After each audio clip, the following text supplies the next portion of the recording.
Hello sir, मैं Anuj Kumar, part time educator, Palia headquarter, Lakhimpur Kheri. आज मैं आपको अस्थमा के बारे में बताऊंगा। अस्थमा एक पुरानी सांस की बीमारी है जो हमारी श्वसन नलिकाओं को प्रभावित करती है, जिससे कि हमारे फेफड़ों में पूरी तरह से जो श्वसन नलिकाओं से सांस का बाहर आना और अंदर जाना पूरी तरह से प्रभावित हो जाता है, जिससे मरीज को जितनी सांस की आवश्यकता होती है उतनी सांस अंदर नहीं जा पाती और मरीज की सांस फूलने लगती है। अस्थमा के कुछ लक्षण होते हैं कि जैसे कि चलने पर सांस फूलना, सीटी जैसी आवाज़ आना, घरघराना, खांसी आना लंबे समय से और सीने में जकड़न। साथ ही मरीज को और भी समस्याएं लगती हैं। अस्थमा के कुछ प्रमुख कारक होते हैं जिनकी वजह से अस्थमा फैलता है, जैसे कि फूलों के परागकण, फैक्ट्री और चिमनियों से निकलने वाला धुआं और सेकेंड हैंड स्मोक का जो धुआं होता है उससे, पालतू जानवरों के रोयों से, एंड जब हम अपने घरों में डस्ट वगैरह निकलती है उससे भी हमें दिक्कतें अस्थमा की हो सकती हैं। और अस्थमा हमें जन्मजात भी हो सकता है, जो कि बाय पेरेंट हमें अपने मदर से मिलता है। अस्थमा की जांच के लिए हम दो प्रकार के टेस्ट करते हैं। एक पीक फ्लो मीटर से मैनुअल टेस्ट करते हैं तथा पीएफटी टेस्ट करते हैं, जिसे हम पल्मोनरी फंक्शन टेस्ट करते हैं, जिससे हमें हमारे फेफड़ों की वाइटल कैपेसिटी और फोर्स एक्सपायरेशन वैल्यू जो हमें पता चलता है, और FV1 और FVC का रेशियो भी पता चलता है, जिससे हमारे मरीज को अस्थमा है या COPD है इसकी जानकारी आसानी से हो जाती है।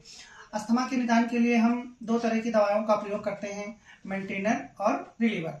मेंटेनर जो दवाइयाँ होती हैं वो हमारे फेफड़ों की सूजन को घटाती हैं तथा सांस लेने में हमें आराम देती हैं और ये काफ़ी प्रभावित होती हैं। हमारे शरीर में कोई लक्षण अस्थमा का हो या ना हो, लेकिन हमें मेंटेनर दवाएं प्रतिदिन लेनी चाहिए।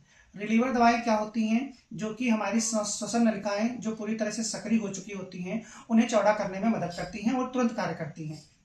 इन्हें हम सडन अटैक ऑफ अस्थमा पर भी ले सकते हैं।